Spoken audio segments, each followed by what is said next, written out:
David ordenó: hagan un censo de todo el pueblo de Israel, desde Beerseba en el sur hasta Dan en el norte, porque una decisión que parece lógica y razonable desencadenó una tragedia nacional. Vamos a descubrirlo juntos en Primera de Crónicas, capítulo 21. Qué gusto saludarte esta mañana, que Dios te bendiga, te mando un fuerte abrazo, qué bueno que eres parte de esta gran comunidad. Somos muchos los que estudiamos la Biblia todos los días y tratamos de que el Espíritu Santo pues toque nuestro corazón. Bienvenido, vamos al capítulo de hoy. El capítulo de hoy ya lo estudiamos en 2 de Samuel capítulo 24 y es David, el censo y la tragedia nacional. Aquí vamos a aprender algunos elementos pues también muy interesantes. Por ejemplo, el versículo número 1 se menciona por primera vez a Satanás. Aquí en lo que vamos del estudio de la Biblia es la primera vez que se menciona. Satanás significa adversario. Bueno, en este capítulo dice que fue Satanás el que provocó que David hiciera el censo. En Samuel dice que fue Dios el que provocó que David hiciera el censo. No son ideas contrarias, son ideas que se complementan, que nos ayudan a entender mejor el pensamiento hebreo o el pensamiento bíblico. En primer lugar, ¿por qué se dice que Dios lo hizo? Bueno, porque Dios es soberano, Dios está sobre todas las cosas, Dios está al control y tiene un propósito para el mundo y tiene un propósito para la vida. Entonces a Él se le atribuyen las cosas cuando las permite o cuando deja que sucedan. Se le atribuye que Él las hizo porque Él es el soberano. Sin embargo, en la idea de hoy, lo que vemos es realmente quién es el autor. Y en este caso es Satanás. Él es el autor de la maldad. Él es el autor de todo lo que trae dolor y sufrimiento al ser humano. Pero tiene un límite. Ahí es donde entra la soberanía de Dios. Tiene un límite. Satanás no hace todo lo que quiera, cuando quiera y como quiera. Tiene un límite. Está limitado por Dios. Muy bien, después de esa idea vamos a ver otra más. El versículo 2 dice que David le ordenó a Joab, su general, el comandante, le dice: haz un censo de todo el pueblo, desde Dan hasta Beerseba, que básicamente son los dos puntos más importantes que limitan a todo el territorio. Y tráigame un informe para saber cuántos son. ¿Por qué esto estaba mal? Vamos a ver, pues el capítulo nos habla de eso, que esto fue incorrecto. ¿Por qué ofendió tanto a Dios? Bueno, nuevamente, en el pensamiento hebreo bíblico, uno puede contar lo que le pertenece. Uno puede contar lo que es suyo, pero no puedes contar lo que no te pertenece. Y lo que significa aquí es que David está contando un pueblo que no le pertenece. Él es el rey, pero no es el dueño del pueblo. Tantas veces la Biblia nos dijo que el pueblo es el hijo de Dios. El pueblo es propiedad de Dios. No lo puedes contar. Si tú lo cuentas, estás poniendo tu pie sobre esto y estás diciendo: esto me pertenece, yo soy el dueño. Y esto, aunque para algunos pudiera sonar algo trivial, esto es una idea muy importante. Esto es muy valioso de comprender. Dios reclama como suyo a su pueblo y ningún hombre, por más bueno o por más inteligente o por más consagrado que sea, como David, puede decir: el pueblo me pertenece.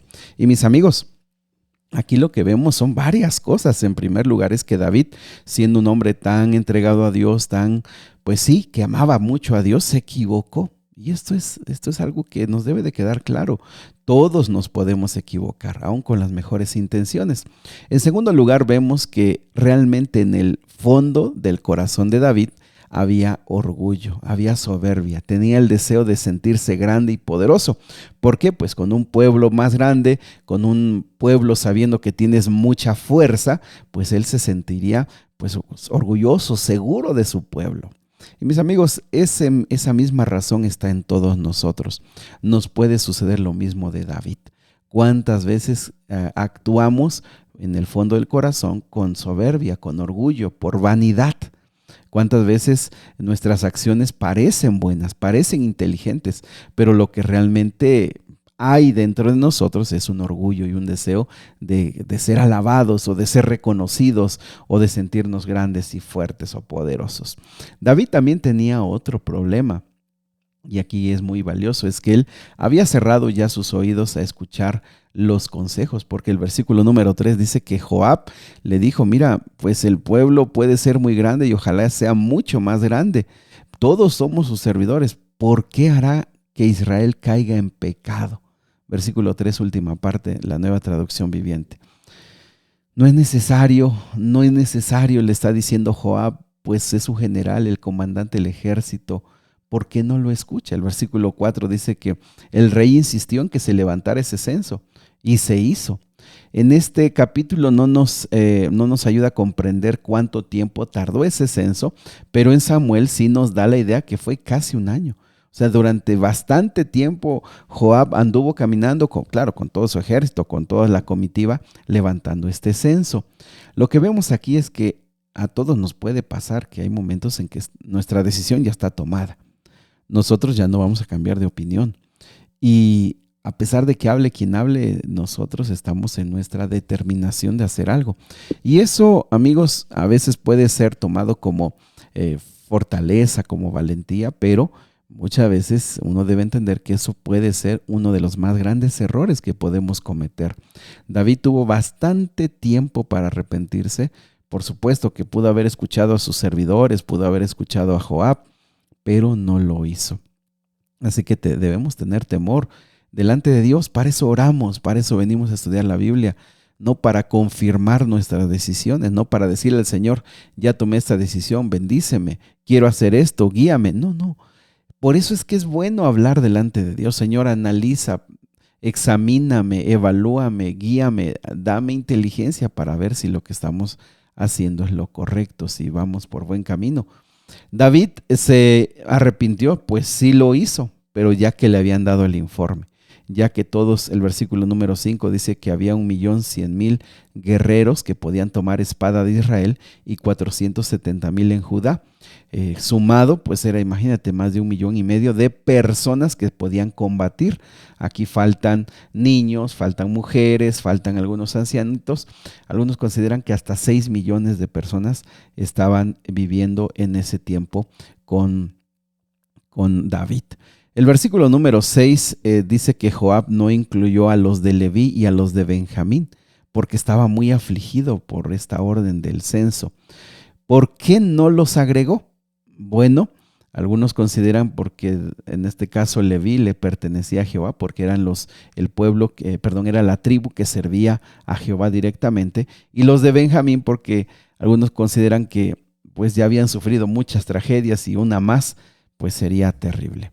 Bien, el versículo número 7 dice que Dios se disgustó mucho por el censo y castigó a Israel por haberlo levantado. Ahí es hasta este momento, versículo número 8, que David reconoce que ha pecado y está profundamente arrepentido, sabe la culpa que ha hecho, reconoce su culpa por la tontería que hizo, dice el versículo 8, pero pues no es demasiado tarde, pero el asunto ya está hecho. Y mis amigos, creo que aquí es otro punto importante. El error ya está.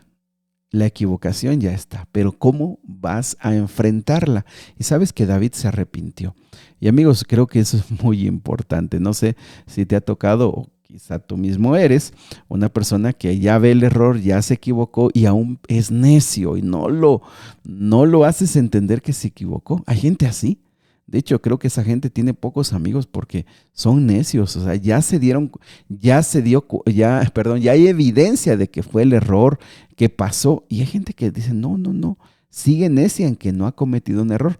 Y por supuesto, si lo conoces, si lo ves una vez al año, no hay problema. Pero si es tu esposo, tu esposa, tus hijos, tus padres, qué terrible, qué difícil lidiar o trabajar con esta gente.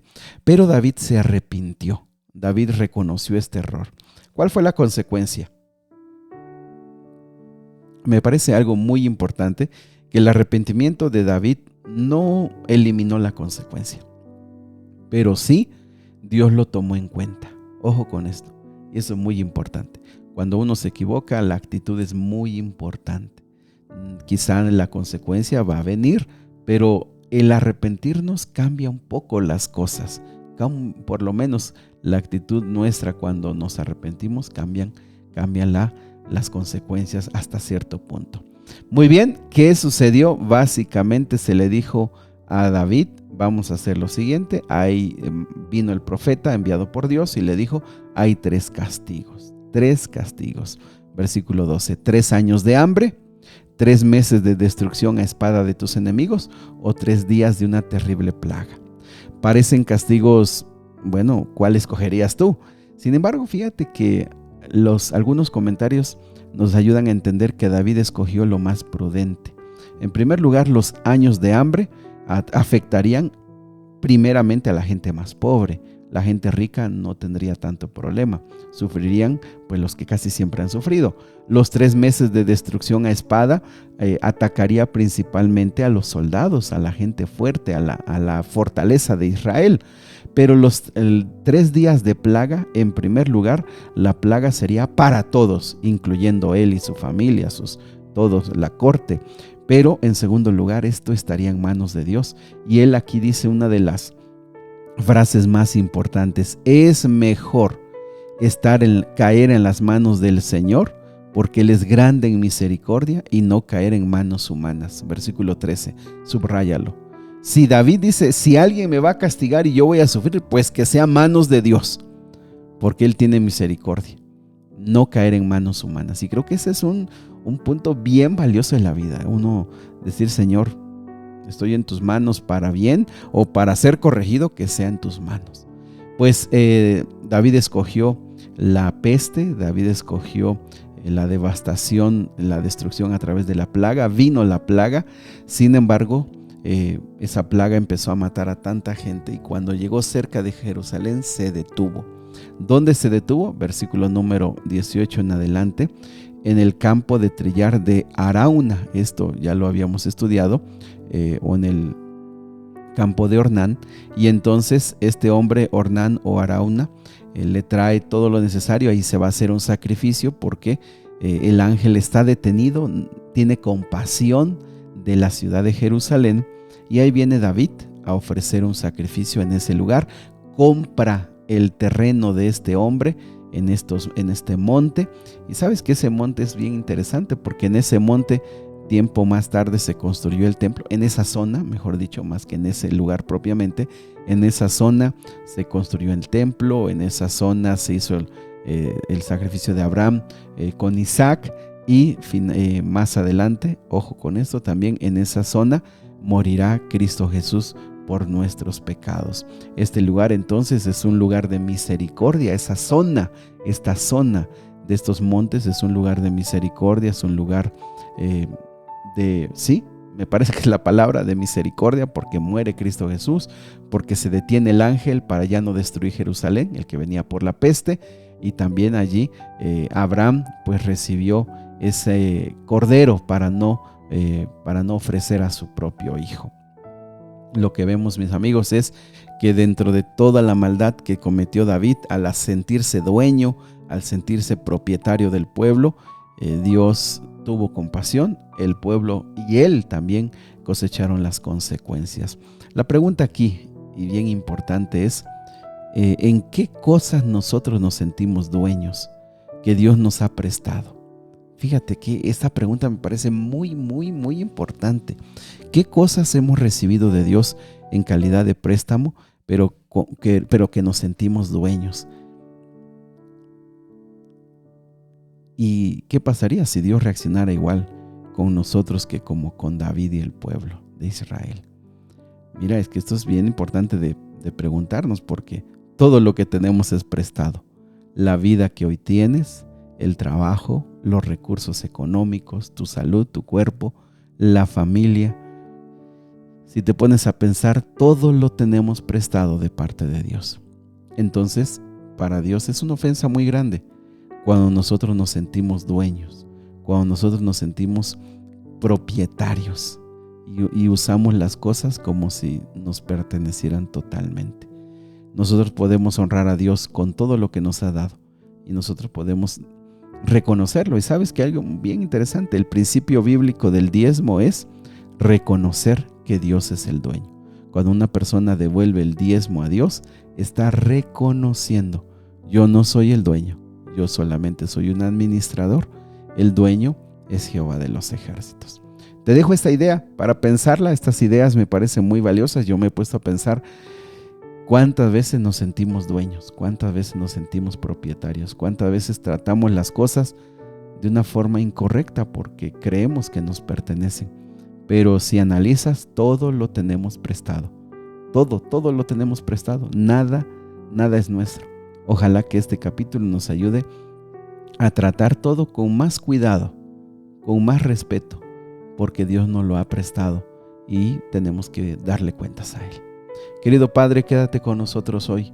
Ayúdanos a entender que somos mayordomos, no somos dueños, todo lo tenemos prestado y gracias por tu misericordia. En el nombre de Jesús. Amén.